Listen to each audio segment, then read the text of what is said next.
Whenever I use a character in Honkai Star Rail, or really in any other game, I often have an inexplicable and odd feeling that's usually an indication of a character that's weak or riddled with issues. The best examples of me having that feeling is with Sushang and Jingliu.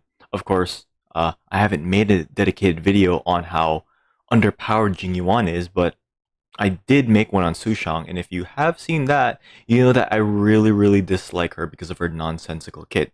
Well, but if you haven't, in short, Sushang wants to attack enemies that are already weakness broken, and doing so allows her to throw lots and lots of multipliers against an enemy. But the problem is her kit has no way of facilitating weakness breaks at all, because weakness breaks are her win condition, but, she can't achieve that easily. Not to mention that the weakness broken state is a very brief window of opportunity with no way to prolong it. So you can't break enemies fast, nor can you keep enemies weakness broken. Like, seriously? But again, enemies that are not weakness broken, you have to contend with the heavy RNG of 33% for sword stances to activate for Sushang. And that's not something I'm willing to attempt.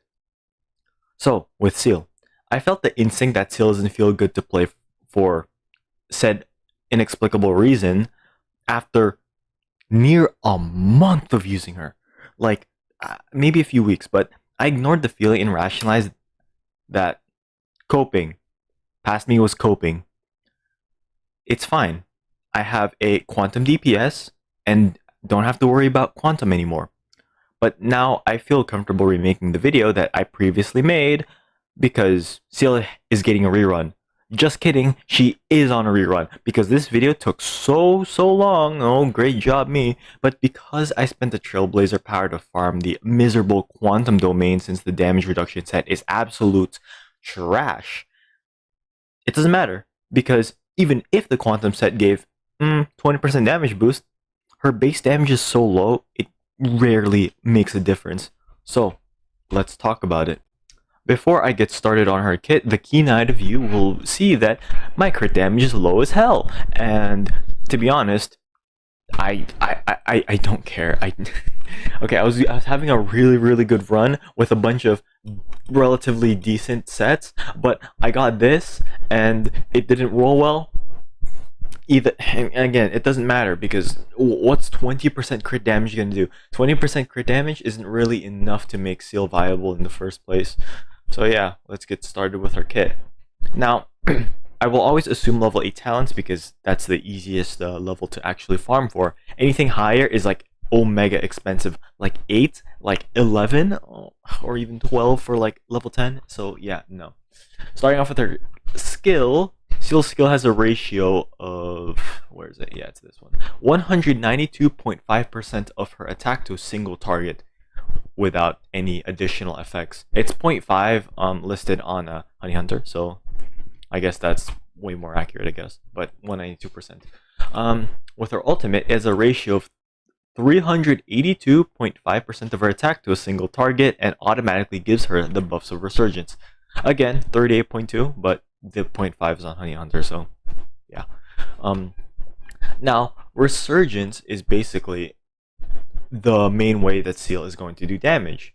And it's activated whenever Seele kills with her basic attack, skill, ult, and doing so grants a bonus turn and a buff of a 70% damage bonus and 20% quantum resistance penetration when her second ascension talent is unlocked, but it's easy to unlock, so I'm gonna assume that. Also, bonus turns are not considered to be a true turn, so buffs applied during a bonus turn does not consume a duration of active buffs. A thing to keep in mind though is that killing with her ult will always give a bonus turn, but if Seele is under Resurgence and tries to kill with her skill, it will not grant a bonus turn, nor will it grant the buffs of Resurgence after killing said enemy. A really unfortunate quirk of Resurgence is that unlike most turns, bonus or not, Seele's extra turns cannot be interrupted by other actions, such as ults from other teammates. So you can potentially miss timing with team ults. So you have to be really, really careful, which kind of sucks because if you miss a buff, it can result in damage loss. Now, what is the problem with her kit? You're probably asking. A hunt character being able to gain extra turns allows her to spread her single target damage to more enemies, which bypasses the inherent limitation of her status as a hunt character who specializes in single target damage. Not to mention, the extra turns give extra energy to increase the uptime of ult to kill for even more turns. And because the bonus turns of Resurgence don't consume the duration of active buffs, proper timings will reward you by giving you insane value on those buffs and further snowball Seele. But the main issue is that Seele's potential is locked behind activating Resurgence, which requires killing enemies, because that is the damage requirement for you to activate Resurgence. Now, when you don't have the damage to kill enemies, you don't gain the buffs of Resurgence, which keeps your skill to a vanilla 192% of her attack, making it harder to actually kill enemies when you are using a weak skill compared to other units. But in a situation where a vanilla 192% skill can constantly kill enemies, you're in a win more situation, and you're not struggling, making it completely pointless to make it an argument.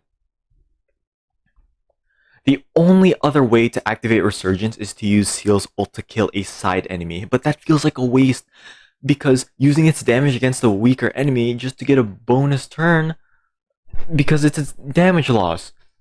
The upside, though, is that because it takes 4 uses of Seele's skill to get her ult online, you could reasonably assume that Seele's skill damage will have a larger proportion to her overall damage compared to her ult. So you could make the decision to sack Seele's ult damage since her skill damage contributes more to her overall damage. But in the end, it's a DPS loss. And even worse, damaging side enemies does not contribute to damage of killing the main boss. Defeating the main boss is a win condition, and in the situation where you're forced to kill those side enemies for a mechanic, such as the boss that summons ice soldiers or else it nukes one or multiple team members, Seele cannot damage the side enemies and the main boss in a scenario where it's hard to kill, leaving you being forced to kill the side enemies, but you can't focus on the boss, essentially making it an unwinnable run. Now, what about single target scenario where it's only against one boss that does not summon enemies? Ironically, this is where Seele performs the worst, when she's supposed to specialize in single target damage as a hunt character. And it's really, really simple. You cannot trigger Resurgence outside of ult versus a solo or duo boss that doesn't summon enemies you can kill. You are essentially stuck with a vanilla skill with no buffs available, and further worsening damage as you get no activations of Resurgence, and a vanilla skill and a reduction of ult uptime with less energy gained. Oddly enough, this is a contradiction with the kits of both Jingliu and Seele, as both characters released at the same patch of, the first patch of the game, release patch basically. And Seele's Resurgence is meant to allow a hunt character to attack multiple enemies, but single target performance is sacrificed as a result of requiring enemies to be killed. So Seele cannot activate Resurgence against a single boss. Jingliu's Lightning Lord allows Jingliu himself to deal with many enemies, with all of his attacks being AoE, while Lightning Lord is meant to deal with 3 enemies and less, as Lightning Lord as a bouncing blast. Unfortunately, Lightning Lord's targeting is random with a bouncing blast, and it results in inconsistent damage with 4 or 5 enemies on the field. Not to mention that Lightning Lord can hit enemies at the left or rightmost side, which denies the bonus damage of adjacent damage when with Lightning Lord's target attack, whoever Lightning Lord targets. So both characters are able to sidestep their limitations as a hunt and Erudition respectively, but as a result weakens their potential in the content they are meant to specialize in as hunt and Erudition characters. Because Seele's main issue is damage, the only way to actually make her into a competent unit is to give her specific gear with Bronya. But you know, in this case, Bronya's a staple and like one of the best characters. So it that's gonna get a pass. First, the Quantum set. Of course, it's her best in slot, but farming it means you have to contend with the unusable secondary set of the Relic Farm, which is a damage reduction set. Give me a second. Okay. It's quite unusable because it only gives a minuscule once per turn of the wearer 8% healing of their max HP and 5 energy below 50% HP. Not even Fu Xuan can use it because Fu Xuan will HP swap. Like, or even Luocha would like end up healing himself or whatever with his auto skill. And because this is Hoyo's worst iteration of an artifact / relic grind, the chances of getting garbage is so much higher, and there will be times where you get the relic set that you don't want, and it's happened to me so many times, which is why I don't think the quantum relic set is good. However, even if it did give a 20% damage boost, as I mentioned before, with how bad Seele's free to play base damage is, it barely makes a difference. You know, like if she does like what, like 15k, 20% is like 3,000. Yeah, 3,000. Sorry, plus 3,000, so it's like 18,000. Dog, Jingliu can do way more than that. And on God, if any of you try to bring up Silverwolf, no thanks. I don't want a restrictive character that only works with Quantum when Pella doesn't have the same garbage restrictions of Silverwolf while being able to give better benefits like an AoE defense shred and SP efficiency by not consuming SP at all. And, you know, the best characters in this game are Blast. With 4-star Hunt light cones, none of them are definitive best in slot outside of her best in slot.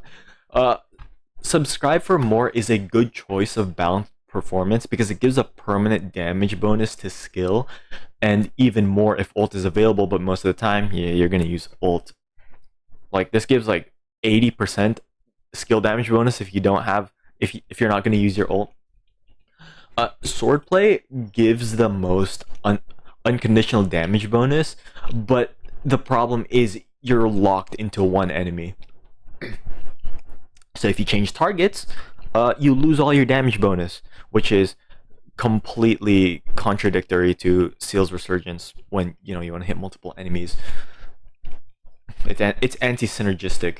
Stellar C, honestly, is the worst option out of these because if you ask me, all it does is just a consistency booster. Oh, you get more crit rate, but what's the point of consistency if your damage is garbage? And yeah, she desperately needs damage, but you're probably gonna say, "Oh no, but if Seele defeats an enemy, she gets an attack buff." Okay, again, you're only gonna trigger this well, not again, but like you're only gonna trigger this when you activate Resurgence. So against a single target or duo boss, that means never. On Seele's signature light cone, which is a major stat stick, it gives her bonus scaling with speed. It gives crit rate, like 18%, and for every 10 speed above 100, she gains 6% skill damage bonus and 12% crit damage, which stacks, 12% ult crit damage, which stacks up to 6 times with like 160 speed. You can fully max out her weapons buff by utilizing speed boots because her base speed plus 25% from her skill and another 25 flat speed from boots gives her a total of 168.75 speed without any speed substats for a total of 36% skill damage bonus and 72% crit damage bonus on her ult. Her LC confirms that her attacks naturally suck and are completely balanced around having her signature LC because a light cone would not really give this level of damage buffs to a character at the power level of Jingliu or IL. And I feel like the reason why the entirety of Hunt has such underwhelming kits is solely because of how good Seele's LC is. So of course, You can't really have a busted kit and a generic light cone that is meant to be a major stat stick. Like, uh, Jingliu's light cone is incredibly busted, but doesn't really work on anyone else. I think it's the same thing with IL, since IL really wants you to spam a basic attack. But I think I'm not sure about IL's light cone. I haven't read that in a while. And almost all the time, signature light cones solve the inherent issues of characters in their kit. For example, with Jingliu, he gains like 48% follow-up damage bonus for the next follow-up attack after using his skill or ultimate, and when looking at his kit, he doesn't have any way to boost his follow-up attack damage with his kit other than using skill or ult to gain more stacks for more attacks. For Blade, let me just preload all these guys. With Blade, he gains 18% max HP and 24% damage bonus with his signature LC. To further his damage when he scales off of like his max HP and more damage bonus because his skill only gives out 33% damage bonus. IL's signature gives him 36% more attack, 12% more energy regeneration in total when reaching 2 stacks. And because those are stats that his kit naturally doesn't give him, he sometimes wants energy recharge and he does want attack. The bonus scaling that he gets from his kit is damage bonus and crit damage. With Jingliu, okay, it's kind of busted, but it gives her crit damage, which you really want because crit damage is the stat that she most importantly wants. She doesn't need crit rate, she doesn't need attack percent, but yeah, she'll scale off crit damage harder. She also gets freaking damage bonus. Like, what is that? 42%? Yeah, 42% on her enhanced state. Whoa. And defense ignore, which is Jesus Christ. But yeah, the defense ignore is incredibly powerful. And those buffs are outside of her skill buffs. Sorry, not her kit buffs, I mean. The only thing her kit buffs is attack and crit rate. But in this case, when Seele's light cone fixes her, it's not really worth it because it's stupid to get a flawed product and to spend more to fix it. Sure, every character has some flaw. Jingliu has flaws, IL has flaws, but one way or another, Seele's flaw is something that cannot be fixed by playing better, but by investing resources into a sinking ship, essentially. Because as time passes and damage requirements increase, she's not going to be able to utilize her full potential. You look at IL and Jingliu and you see that their damage potential is tied to how you pilot them and use their kit. It doesn't matter how strong or weak the enemies are, you can reach their maximum potential just by playing IL or Jingliu a certain way. With IL, hey, just spend 3 skill points. That's it. You'll reach his maximum damage. That's it. With Jingliu, hey, reach 2 stacks, spend 2 stacks. That's it. You're done. They will play the exact same way from day 1 to potentially end of service because but Seele, on the other hand, there will be times where you will not be able to activate Resurgence, which is like a complete waste, and will cause her to be harder to stay relevant. Now, the wildest comparison is Seele versus 4-star Dan at E2, because at E2, this guy, he comes alive. Now, E2 is a little bit concerning to get for a 4-star character, but because unlike Genshin, it's a lot easier to get Adolins for even the starter characters, like March and Dan, because they do appear in the banners. So unlike Genshin, where it's absolutely abysmal to get Kaya constellations, get Amber constellations, etc., or even Lisa. Now, as I mentioned before, Seele's skill is a 192.5% of her attack, while Dan's is 227.5% of his attack. Now, you can see that it's not level 8 and it's still more motion value than Seal's.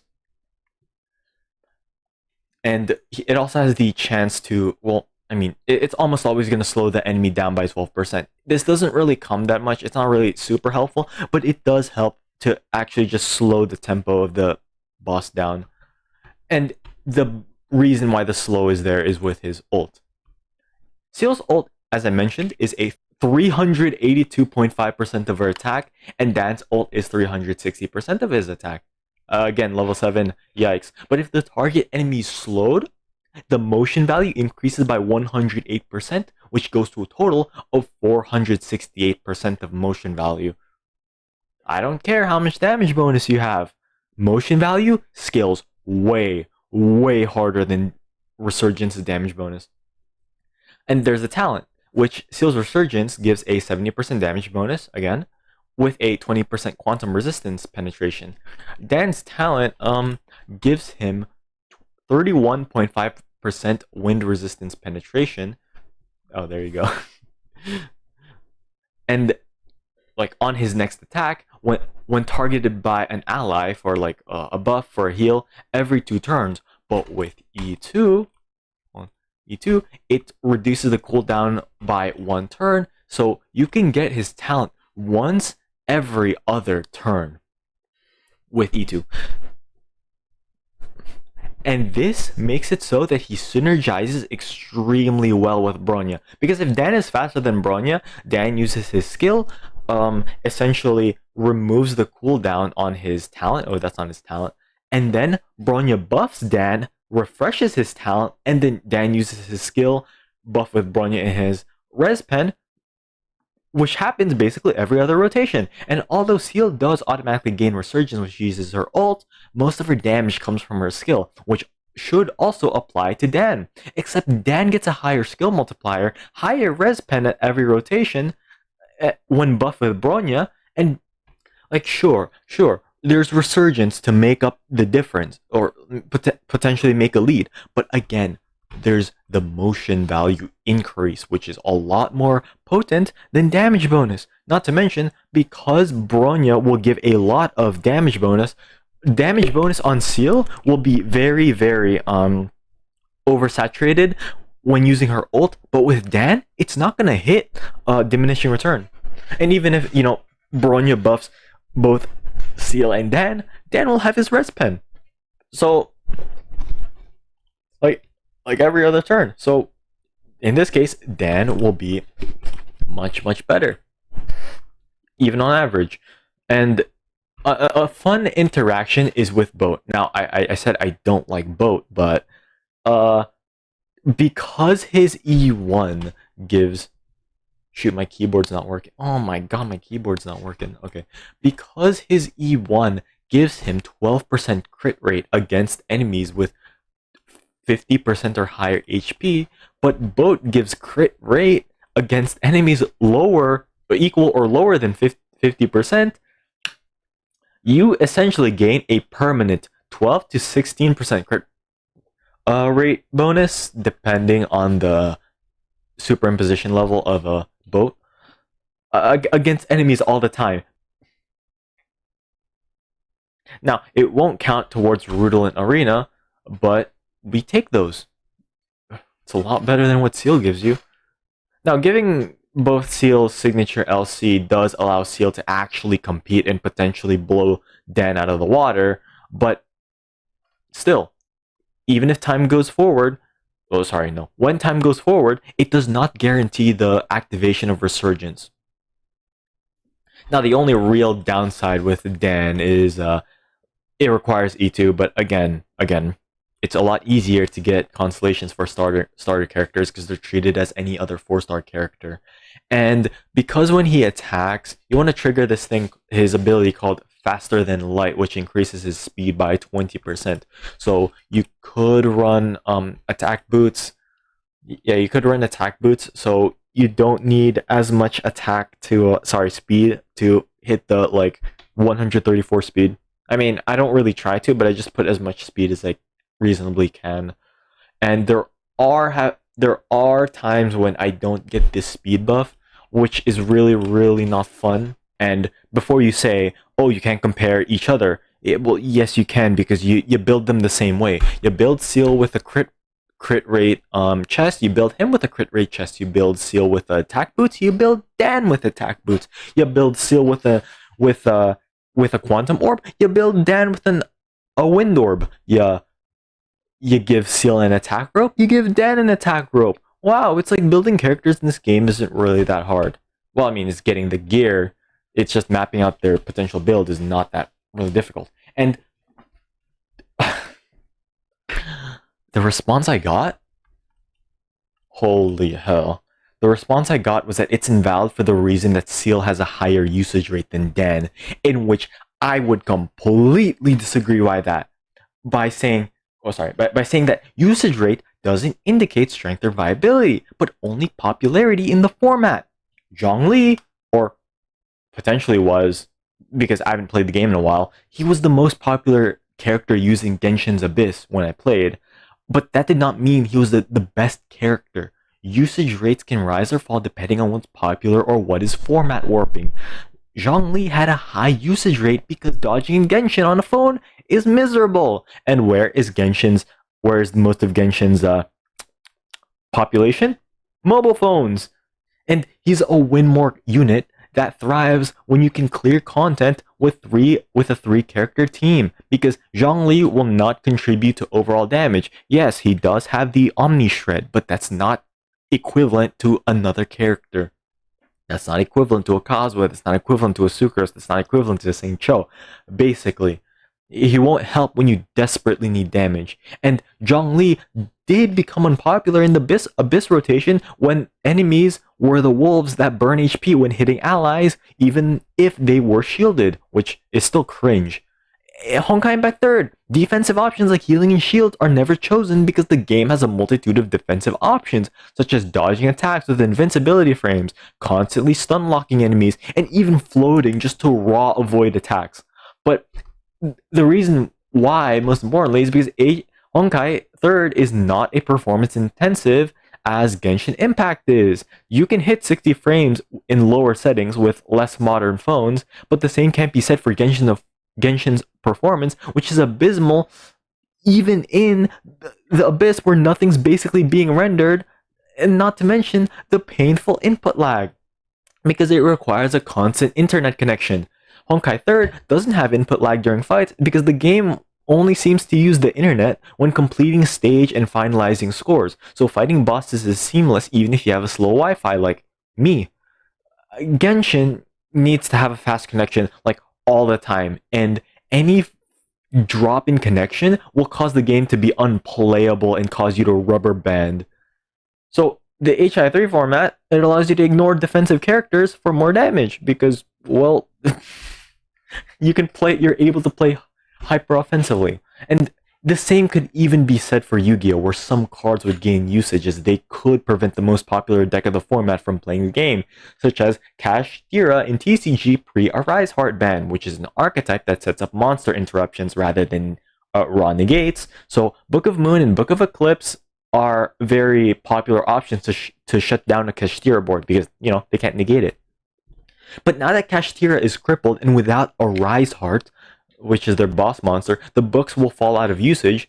And because I took so long, like 2 YCSs happened, and many have removed the books from the main deck and into the side decks, and they've also chose to main deck or even side deck spell and trap removal even more, such as evenly matched Lightning Storm Feather Duster with Thrust, Triple Tactics Thrust, in preparation for Rescue Ace. And guess what? Rescue Ace was the most popular deck in the format. Does that mean Rescue Ace is the best deck in the game? No. Technically it's the best deck in the format now, but it doesn't mean it's like the best deck ever. There's no one can say whether, no, it's going to be unpower creepable. And another example is Ash Blossom. Ash Blossom in Master Duel, you know what its usage rate is? 88%. That means in, I don't know, was it Master 1? Something like Master 1. Either it's Master 1, which is the highest rank of all the games, or the entire rank like the entire ladder. Either way, that's a lot. 88%, that means 1 in every 10 people, 1 out of every 10 duelists don't run Ash Blossom. But it's not overpowered at all. It's a 1-for-1 trade. It allows you to negate sending cards to the graveyard from the deck. It allows you to it negates special summons from the deck, and it negates drawing cards.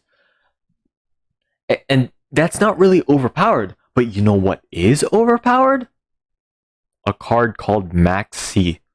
Maxx had a usage rate of 90 plus. At some point, it was 94%. That means 1 out of 20 people were not running Maxx in Master Duel's Ladder or Master 1.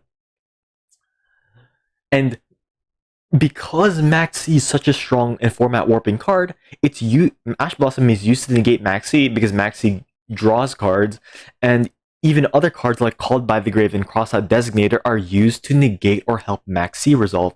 It's such an insane card that it stops almost every deck, because playing into it is almost a guaranteed loss. Either you end on a board without board presence because you just outright set as many cards as you can and pass, but if you're a special summon heavy deck, you don't have back row. And if you play into it, you give your opponent limitless resources to break your board. And considering that there's so many powerful board breaking tools, a mid-range board is not going to stand up to a dedicated board breaker like Droplet, Evenly Matched, Dark Ruler No More, etc., etc. Now, someone may mention that Maxx does have a high usage rate, and its high power level does mean that high power level and means a high usage rate. Except Maxx is a generic card. It works against every deck and works in almost it works against every other deck and can be slotted into basically any deck because it's so powerful. Seele, on the other hand, is neither a generic or all powerful because Maxx would be more akin to Fuocha, Fushuan or Luocha, because both can be slotted into any team. For a DPS, Jingliu would be the closest thing to a generic damage dealer because she's so overtuned that she's better than most characters, even against enemies with 20% ice resistance. And looking at MOC, there's been a lot of enemies that are quantum weak without single target enemies that are wind weak. In the MOC, with wind weak enemies, it was less for Dan and more for Blade, as enemies were numerous per wave, which it's given that a hunt character will struggle against multiple enemies. So Dan's low usage rate is not that he's weak, and yeah, not because he's weak, but it's because he's underrepresented and overshadowed by Seele's popularity. Even that, and like, you know, quantum weak enemies. And the only abyss that with like wind weak enemies only benefits Blade, singular. The latest MOCs also have Trotters that are quantum weak, with them taking increased damage from skill, along with debuffing or dealing damage to enemies when Trotters are killed. So especially the one where if you kill the Trotter, you deal like 30k damage to each enemy. That helped Seele a lot. Now, who are Seele's other competitors? Qingque directly competes with Seele, but only if you have multiple copies of Qingque and with the Battle Pass Erudition Light Cone. Without the Battle Pass Light Cone, Qingque unfortunately feels better to play than Seele because of her blast. Because Qingque is a destruction character. She's not a Erudition character, no matter what anyone says. And even if you have to contend with RNG, you're actually able to reach her damage ceiling, unlike Seele, who in certain situations cannot activate Resurgence to, you know, maximize damage. But for Qingque, hey, sometimes you'll hit her maximum damage, but sometimes you won't. But the chance of sometimes reaching your maximum damage is a lot better than not being able to at all. Next up, IL. IL is a lot better than Seele and a lot better than Qingque, if you ask me, because he's the most front-loaded unit in the game, as his enhanced basic attack surpasses the damage of some characters' ult, as every turn he has a against 3 enemies, of course, he has a 776% motion value on his skill, while not taking into account the fact that he does have damage bonus and he has a crit damage buff. His rotations are a bit more fragile though, because he's not meant to be too fast, with his skill point cost being incredibly high. So any alteration to the action bar is a detriment to his performance. Even more so if you pair him with Bronya, but surprisingly, Bronya and IL is an explosive combo if uninterrupted, because it allows IL to not require an energy rope, as he could use a basic and an enhanced basic every rotation with Bronya, and ult once every 3 rotations, which is in line with Bronya's ult if she has her signature light cone. But the rotations are even more fragile with Bronya, because you need to have a balance of SP regeneration, and you don't want the action bar to be disrupted. And your rotations are going to be like, make IL faster than Bronya, IL basic attacks, gains 20 energy, and then Bronya buffs him, and then he 3 skills for like a bunch of damage, and for another 40 energy. So he gains like 60 energy per like rotation, which is a lot better than energy recharge. Jingliu also blows Seele out of the water, and potentially even more so than IL. Proving my point on how bad Seele's kit is. If Jingliu, skill. Yeah, no. Proving my point with how bad Seele's skill is. If you build any sort of crit rate on Jingliu, Jingliu's skill will be slightly behind Seele's skill damage, because it's 192% versus 175%. Except, that's when Jingliu's unenhanced. If Jingliu's enhanced, her blast skill has like over 400% of motion value. I think it's like 400, 420, 430, 440, somewhere around that. And in total, being enhanced with her talent gives her like 150 to 180% of her base attack, with 50% crit, 48 to 50% crit rate. And this allows Jingliu to have perfect consistency, and to always reach her insanely high damage ceiling. And because you don't have to invest into, what's that called, consistency stats, you can pull everything into damage. And because Jingliu can work with Bronya and just becomes the best character in the game with Bronya, Jingliu can constantly throw out enhanced skills, and if Bronya is on her signature light cone, Jingliu can keep up with Bronya's energy for both to ult once every 3 rotations. To end things off, I will say that comparing Seele to IL and Jingliu is unfair because of the power level difference. You saw it with Jingliu. This is insane. This is freaking insane. Because, but the point is, Jingliu and IL are able to reach their maximum potential just by utilizing their kit. But Seele's viability is highly dependent on how tanky the enemies are because of Resurgence's requirement. And Resurgence is a talent that has a huge contradiction. You need to kill enemies to activate Resurgence, but activating it gives you more damage, and killing under Resurgence gives Seele nothing. So when you desperately need damage, her kit doesn't give it to you. But if you already have damage, it gives you damage. So she's a win more character. She's better in easy content where she can one-shot enemies with her Omega weak skill, and if enemies are incredibly tanky, like dual bosses with no side enemies, well, you get no Resurgence activations, which is contradictory to her status as a hunt character. Her LC can solve her damage requirements, but it's a temporary fix, as the damage requirement of killing enemies will rise the more HP they're given, and the more defensive things that they have. Jingliu and IL don't struggle with the same thing Seele does, because all Jingliu needs to do again is to build up 2 stacks and spend those 2 stacks. For IL, it's to spend 3 SP per turn. Those are much easier requirements, and especially since they are a static requirement, while killing enemies is variable as time passes.